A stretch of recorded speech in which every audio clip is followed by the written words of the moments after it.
Hello there, friend, and welcome back to Sorry What. This is Jason, your favorite storyteller, narrating today's story as you sit back and relax with your favorite drink in your hands. Before we begin, please show some love by liking the video and subscribing to the channel. A little note before we begin this story. Some processes and procedures are made up to move the story along. Now that's out of the way, let us begin. It's not every day a man gets to watch his own funeral from the rear of the church.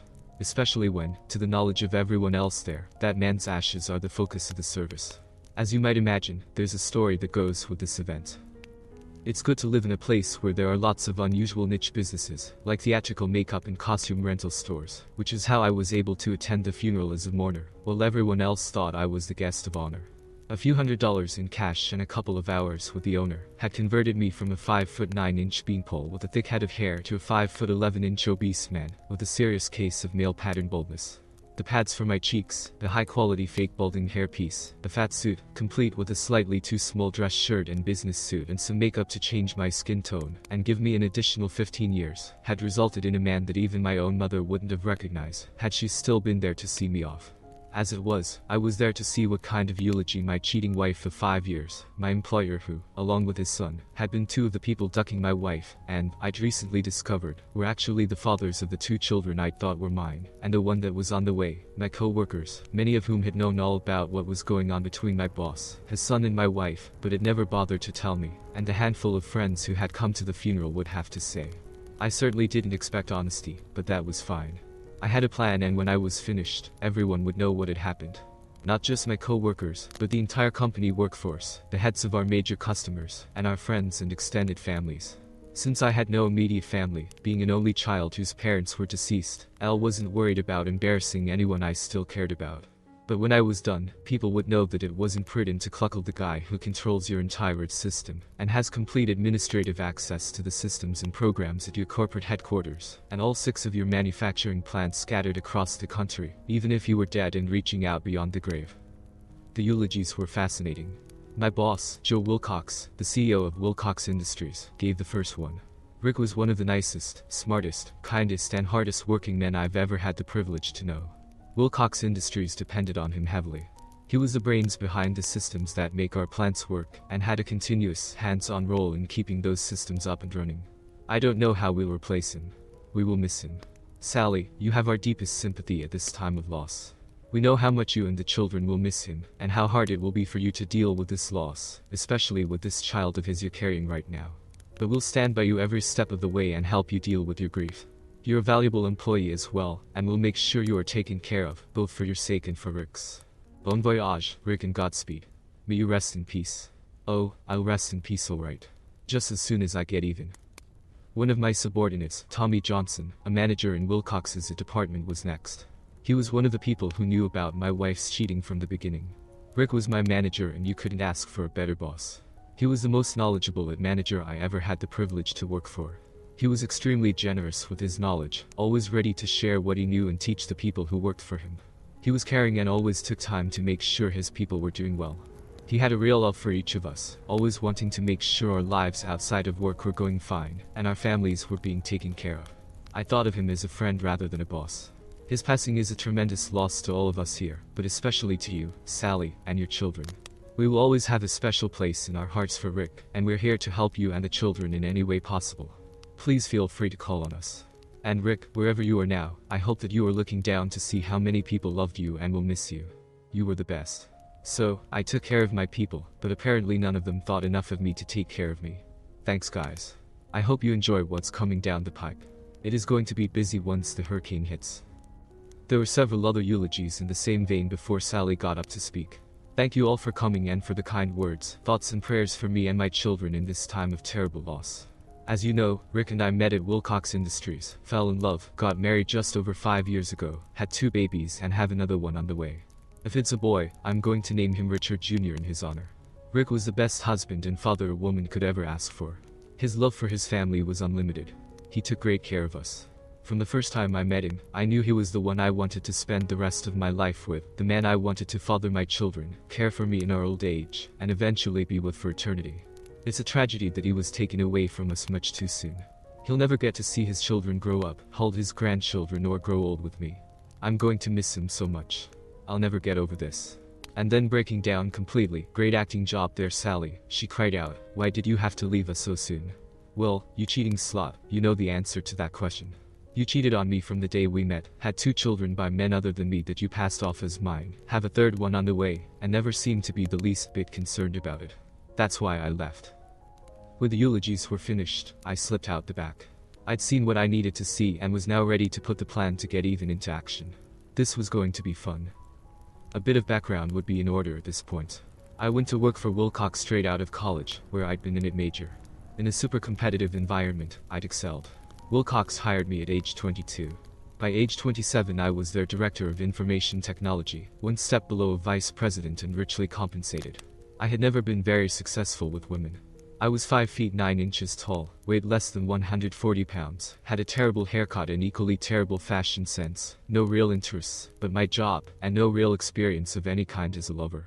I did use the internet to study sexual activity, with an emphasis on pleasing a woman sexually, and had the geek's understanding of what had to be done, even if I'd never had the opportunity to act on that understanding. I met Sally at a work social. She was Brad Wilcox's administrative assistant. What I didn't know then and wouldn't find out for years, was that she was also both Joe and Brad Wilcox's mistress, or more accurately, their cum dump. And she serviced Joe's wife, Kathy, on a regular basis as well. Sally was not model beautiful, probably a 6 on a 10-point scale, but she had a pleasant personality, and, more importantly, appeared interested in me. I was flattered. In fact, I was flabbergasted. I was even more flabbergasted when she took me to bed after our 3rd date, and I found out she was an absolute wildcat in the bedroom. We made love constantly, moved in together shortly after our 5th date, and continued the torrid sexual activities right up until she told me one night that I'd gotten her pregnant. An honorable guy, I asked her to marry me and we were married 2 months later. My mother, who was already ill with the cancer that would kill her, was less than enthused with my choice of mate. My father, already deceased, had no comment. I wouldn't discover for more than 5 years why Sally was interested in me.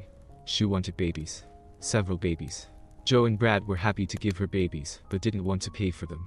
Kathy came up with the idea to find Sally a husband who was clueless enough to marry her, accept the babies she delivered as his, and worked hard enough and traveled sufficiently, so the Wilcox family's little arrangement for sexual pleasure wouldn't suffer any interference. That was where I came in. Sally and the Wilcoxes all recognized that I was sufficiently clueless that I wouldn't realize what was going on unless someone told me. In addition, my job with Wilcox required substantial travel between factory sites, so there'd be plenty of opportunity for recreational activities in my absence. When I went digging back into Sally's and the Wilcoxes' emails after discovering the affair, I understood what they'd done to me and was properly pissed. So pissed that I'd decide to wreak havoc on the entire company and their personal lives as well, but that will be discussed in more detail in a moment. At least Sally did acknowledge in emails to Joe and Brad that I was a more than adequate lover, particularly after she spent some time showing me the little nuances that sent her into orbit. Not sufficiently skilled to cause her to end her affairs, but plenty good enough to keep around. I guess that was a compliment. When Mom died, I inherited my parents' house, a 4-bedroom, 2.5-bath colonial in a good neighborhood. We moved in and shortly thereafter, my 2nd child was born. I was ecstatic. My dreams of a wife and family had come true. I had a great job, a wonderful wife, 2 delightful children and couldn't have been happier. Fortunately, I never added Sally's name to the deed, an oversight that would turn out to have substantial ramifications in the future for both Sally and me. Within every apple there is the potential for a worm. I didn't have a clue about the worm in my particular apple. In fact, I knew nothing about it for 5 years after Sally and I tied the knot. And in truth, I didn't discover the worm. Janie, my administrative assistant, pointed it out for me. I'd hired Janie when I was promoted to director of it at Wilcox. I knew she had a limited shelf life in the role. Her husband, David, was a PhD candidate in economics at the local university, and it was more than likely that he'd land a job far enough from Wilcox corporate headquarters to require Janie to quit once he graduated. In fact, that's exactly what happened. Janie came to me one afternoon, a serious expression on her face. "Rick, we need to talk. I hate hearing those words from any woman. You know that David has been awarded his PhD. He's been looking for a job and found a great one down in Houston, working for an econometrics firm. The pay is fabulous and the benefits are even better. He starts in a month, so I'm giving you my 2 weeks notice. We're flying down on the new company's dime this weekend to find a place to live. I need 2 weeks after I'm done here to sort and pack. I've loved working for you and wish you the best." I made all the appropriate noises about how happy I was for Janie and David, although I was going to miss her. She was a superb admin, and I'd have a hard time replacing her. Before I leave, Rick, I'd like to go out to lunch with you, just the two of us. I know there will be a big going away party the last day. How about we do it the day before?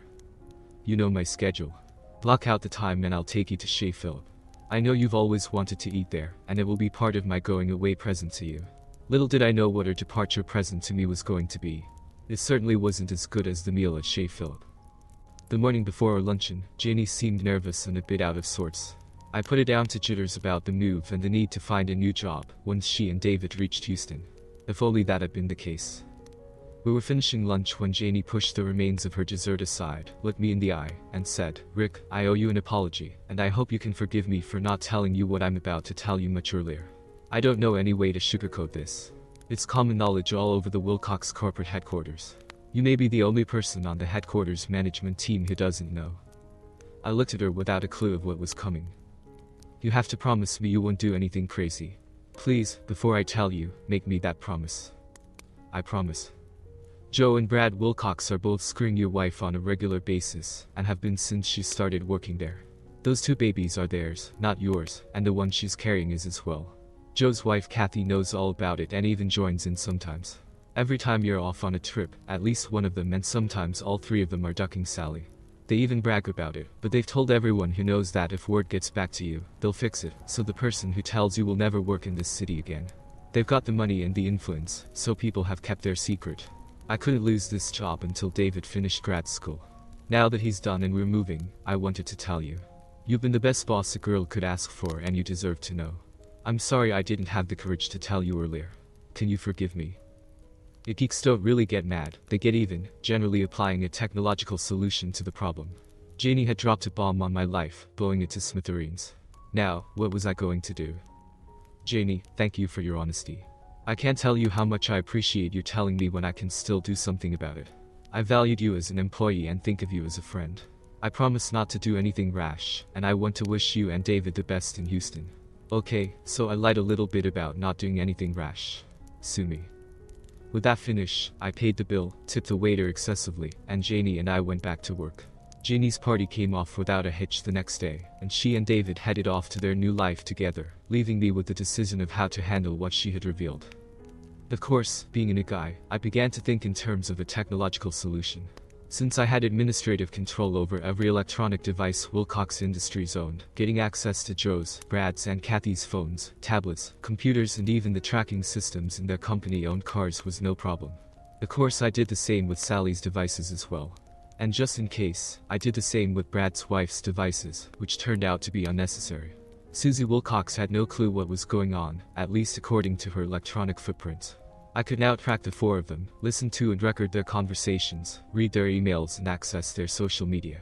I quickly came to know everything that was going on between them. I'd expected them to use either Joe's or Brad's home or mine for their rendezvous when I was out of town, but I found out that they were using a suite that the company maintained at a local long-stay motel, allegedly for visiting out-of-town employees, although no one I talked to from any of the factories had ever stayed there. It was child's play to get access to the suite and install cameras and recording devices. Then I waited. As soon as I left on my next trip to one of our factories, the four of them went over to the suite and proceeded to provide me with all of the evidence I'd ever need to confirm Janie's statement that they were all in this together. The next part was harder, not physically or technologically, but emotionally. Because I had no known living family members, I had been overjoyed at having 2 children. Now I needed to see if they were actually mine or, if not, whose they were. Getting their DNA in mine was easy. Getting Brad's and Joe's was a bit harder, but I collected the trash one day after a meeting, including the cups they drunk from, and was able to get samples from both. Off the samples went to a lab. Janie was right again. Those 2 children, whom I thought were mine and whom I dearly loved, were, respectively, Brad's and Joe's. It was too early to tell about the child Sally was carrying, but from the emails I read, both Brad and Joe were present at the conception, and either could be the father. From my perspective, it really didn't matter. Sally and they were all certain that I wasn't daddy, and that was all that mattered. With the evidence in hand, I contacted a divorce lawyer who told me the sad truth. Sally would end up with about 60 to 65% of our assets, alimony because my income was much higher than hers, child support, and possibly an order that allowed her to live in the house I'd inherited from my parents, until the youngest child was 18. I was screwed. so I began to unscrew myself. My plan had 3 parts. Part 1 was to make sure Sally had no access to any assets that we had accumulated during the marriage, or that I had brought to the marriage. Since she had a small bank account of her own from before we were married, and had been contributing to her 401k at Wilcox, I did think it was fair to leave her what she'd come with when we'd married. Part 2 was to punish the Wilcoxes for what they'd done to me. That was going to take more work. Part 3 was disappearing in a way that no one would look for me, thinking I was dead. Part 1 was fairly easy. I'd been responsible for bill paying for the household since we'd married, which I always did online. I simply opened new savings and checking accounts in my name only, closing out the ones that Sally and I were on jointly and using the new accounts to run the household. Since she never wrote a check or looked at the bank statements, I'd now temporarily isolated the funds the household held. I'd canceled the credit cards on the day when I left. I stopped contributing to my 401k and closed the account out, telling the HR staff member who handled such matters that I was rolling these funds into an IRA with better investment options than the Wilcox plan offered. I actually opened an IRA with my bank and deposited the funds. I then reached out to one of the We Buy Houses companies and met them at the house one morning after Sally had left for work. They told me what they'd pay for the place in as his condition. I asked them if it would be possible to sell the house to them and lease it back for 3 months without any record being created other than recording the deed, with them guaranteeing that their staff would not be visiting until the lease expired. They agreed that could be arranged, provided I was willing to take a few $1,000s less and prepaid the rent at closing. Dealing with the house was now addressed. Once the closing occurred, Sally would have 3 months before she had to come up with the rent or be evicted. Part 2 took a lot more work. I set up a corporation and entered it onto our vendor database, creating a fake purchasing history that ran back several years. Then I decided how much I was going to charge the Wilcoxes for the pain they put me through by destroying my family. I decided that the pain of losing my children was worth $5 million, and the additional pain of Sally's infidelity was worth $2 million for each year the Wilcoxes had been cuckolding me. I then created phony invoices, evidencing the purchase of an expensive new piece of manufacturing equipment from my newly created corporation by each factory. I put those invoices in a suspense account, from which they'd be released after my death. Then I set up small dollar amount bank accounts in various Eastern European countries that would allow me to bounce the money from bank to bank before it finally came to rest in the Cayman Islands. Given the difficulties in accessing account information in those countries, I was certain that neither Wilcoxers' lawyers would ever be able to trace the funds once they began bouncing around. The next portion of Part 2 was harder. I needed continued access to the Wilcoxes system after my supposed death, so I created a backdoor into the system. I wouldn't use it until I executed Part 2, but it was there and ready when I was. I would use this access to broadcast my post-death final testament to the world. I'd also use it to wipe out Wilcox's databases and deprogram every electronic device and every computer-controlled machine on every Wilcox factory floor. This wouldn't destroy Wilcox, but it would certainly cripple it for a while, and might even cause it to become a takeover candidate, or perhaps even force a bankruptcy filing.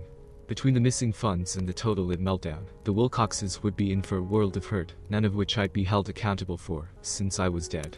Not that they didn't deserve every morsel of pain that resulted. Part 3 was the hardest. Somehow, I had to be convincingly determined to be dead, without actually departing this life at this time. What's the point of revenge if you can't enjoy it? I had initially planned on faking a suicide, leaving a note indicating that with Sally's infidelity and the discovery that my children were not my own, I decided to end my life by driving a car into the river in view of enough people that there would be no question that I'd ended up in the river, even if my body were not recovered. Then fortune smiled on me in a fashion I'd never expected. I had no idea that I had a great Uncle Hank, who turned out to be my grandfather's youngest brother, and something of a black sheep in the family. Somehow, he managed to maintain a tenuous relationship with my father, and, after Dad's death, my mother. Shortly before her death, she provided him with my contact information, and, when Uncle Hank finally expired, his lawyer called me to tell me that my completely unknown great-uncle had died and asked me how I wanted to handle his burial. Uncle Hank was temporarily residing in his local hospital's morgue awaiting someone to claim his body. Here was an opportunity to make sure that there was a dead body to confirm my departure from the world. I took it. As I've noted, I live in a city where you can obtain pretty much anything you want if you pay for it. I spent a few hours exploring how to handle a dead body, and confirmed the process for transporting a deceased from the morgue to a funeral parlor.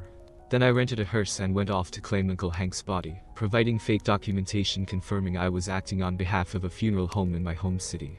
I knew that someone would want to confirm the dead body was mine after I died, so I needed a DNA sample that would be readily accessible. I bought a hairbrush and a toothbrush, used both on Uncle Hank, and then placed them in my bathroom to provide something for the local coroner to use to confirm the identification when my deceased body was retrieved. I'd make sure that anything holding my real DNA disappeared at the time I did.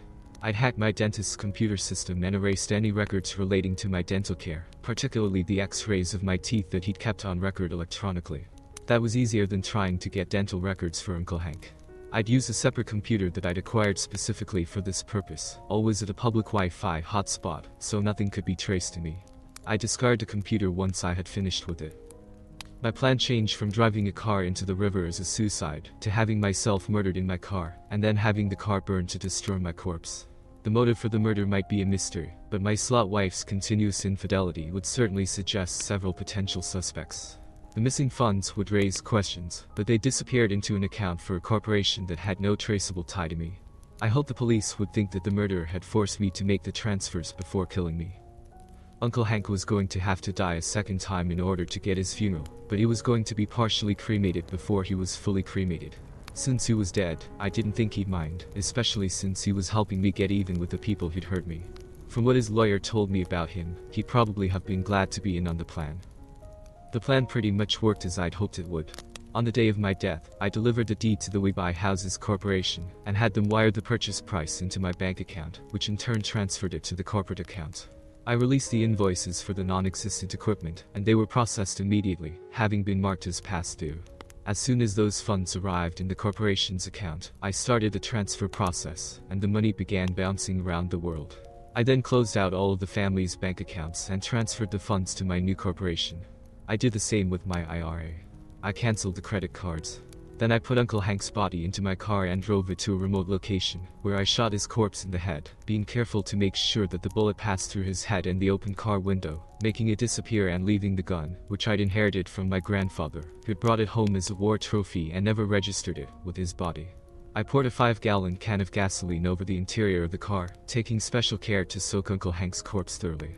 I left a timed fuse, which went off about an hour after I'd filled the car with gas and rolled the windows up, and rode away on a small scooter that I'd hauled to the side in the trunk of my car. The explosion and fire finally attracted some attention, but by the time the local volunteer fire company assembled and reached the car, both it and Uncle Hank were little more than cinders. No one would be identifying my body from a visual examination, particularly in the rural county I'd chosen as the site of my demise, where the local coroner had a reputation for taking the easy way out. The car's VIN and/or license plate, if either survived, would tell the local law enforcement who the car belonged to. With the owner, me, having disappeared, the natural conclusion was that I was the burned corpse in the vehicle, a conclusion that a DNA test would confirm. Since the children carried none of my DNA and I had no known living relatives, the only way to confirm the identity would be the hairs on the brush and the saliva on the toothbrush in my bathroom, both of which would confirm that Uncle Hank was me. And that was exactly what the local coroner did. The DNA matched, so the crispy critter had to be me. Once that was confirmed, the corpse was cremated and released for the funeral service. The police had no trouble ferreting out the possible suspects, questioning the Wilcoxes, many Wilcox staff members and Sally extensively. They quickly determined that there had been an affair, causing them to focus on my former employer and my widow, although they couldn't place any of the suspects at the scene in the relevant time frame. Nonetheless, their investigation cast a cloud over the funeral proceedings. I'd taken about $10,000 in cash out of the bank before my death, which provided me with the ability to live off the grid for the time I'd need to disappear after the funeral. My plan was to cross into Mexico as a tourist, using a false passport showing me to be a citizen of Micronesia that I'd purchased on the dark web. Once I reached my final destination, I'd apply for citizenship in my new home country, leaving the accumulated funds in the Caymans, and drawing on them to live as needed. The passport worked like a charm, and I used it to enter Mexico, then fly to Costa Rica, which was where I'd decided to settle. I'd learned some Spanish in high school, and I'd heard great things about the country, so I decided that was where I'd hang my hat. I'd execute the rest of part 2 at least 60 days after my funeral. Revenge is a dish best served cold. I'd rented a lovely house in the suburb of San Jose, the capital city. The house came with 2 servants, a car and excellent internet service. I got settled, signed up with a tutor for intensive Spanish lessons, and began creating and editing my last testament. I had plenty of time, but I worked on it every day until I thought it captured everything I wanted to say. I needed to wait until one of the monthly all-hands meetings that Wilcox held to update various policies and discuss how the company was doing with its employees, but I still had my backdoor into the AITA system and still had administrative access, a security failure of monumental proportions which I was happy to take advantage of. I prepared an email to all of the Wilcox customers' leadership and to all of the addressees in the Wilcox's and Sally's email directories, including an attachment containing the video narrative, which I also prepared to post to all of their respective social media sites, including the Wilcox corporate social media sites. Then I got ready to hijack the monthly all-hands meeting. As the meeting began, I sent a send to the already prepared email addresses and posted on all the social media sites. I allowed Joe Wilcox to start the meeting, before taking over the broadcast and locking everyone with administrative access to Wilcox's network out until my presentation was completed. And then my broadcast began. I'd use a blank background to conceal where I had recorded the broadcast. In addition, I bounced the transmission around the world several times to avoid having my location tracked. Good afternoon. My name is Rick Morgan. Before I passed away, I was the Director of Information Technology for Wilcox Industries. Some of you knew me before my death. Most of you might know me only by reputation, if you know of me at all. Now, you ask me, why am I coming to you more than 2 months after my death to address all of you? The answer, I'm afraid, is fairly simple. I need to let you know what kind of people the Wilcoxes are and what they did to me before I died. I started at Wilcox Industries straight out of college. I was an extremely loyal employee and worked my way up there from entry level to director of it. I met my wife there. We were married for 5 years when I discovered, thanks to a friend and fellow worker, that Joe, Brad and Kathy Wilcox were all screwing my slut wife, and had been since before I first met her. I further learned that Joe and Brad were the fathers of the 2 children I thought were mine, and the child my slut wife was expecting which I also thought was mine. I'm providing a screenshot of the DNA tests that confirm those children's parentage, and I'll leave it up long enough, so any of you who care to can capture it for examination at your leisure. After the pause, I continued. Lest you doubt my claim about the Wilcoxes ducking my wife, I'll now play a few excerpts from videos recorded in the Wilcox Industries motel suite, showing your corporate officers and my wife engaged in sexual acts. Enjoy the show. I hope you're as disgusted by their actions and comments as I was. I paused again for a few minutes to allow the clips to play, then continued. When I found out that I was a cuckold, I was crushed. I decided that I would get even, and I decided that I'd create this video to share with everyone connected as a customer of the company, and with the friends and families of the Wilcoxes and my slut wife. I had concerns about my long-term health and safety, given the prominence of the Wilcox family in the community, and so gave this to a friend in the industry, to release some reasonable period after my death, should something happen to me. Since you're seeing this, something definitely happened to me. I don't know what it might have been, but if my death was from any reason other than natural causes, I'd certainly focus on the Wilcoxes and my slut wife as possible suspects. If that's the case, I hope the police would pursue every lead to identify the cause of my demise. I need to tell you one other thing. As those of you who manage the factories know, I customized much of the operating software that controls the machines on the factory floor. I planted a virus in that software that triggered upon the release of this video. It will wipe the operating systems completely, leaving the machines inoperable. For those of you on the factory floor, I apologize for what I've done. For the Wilcox family, I can only say that I hope you end up bankrupt, and if you had anything to do with my death, in jail. To my slut wife, I simply will say duck you and the horse you rode in on. Look to the Wilcox family for child support. The funds I had have been stripped away by the same friend who held this video for me and are in a place that you'll never find. Finally, to the customers of the company, friends and families of the Wilcox family and my slut wife, I tell you that this is the kind of people you are doing business with, associating with and related to. I hope that you'll consider why I did what I did, and you'll reconsider your continued relationship with Wilcox Industries, the Wilcox family and my slut wife as a result of this information. Thank you all for your attention. I'll now return control of your all-hands meeting to the Wilcox Industries staff. And so I finished. Apparently, the video reinvigorated the police investigation into my death, causing the Wilcoxes and Sally considerable grief and more than a little expense, although nothing ever came of it.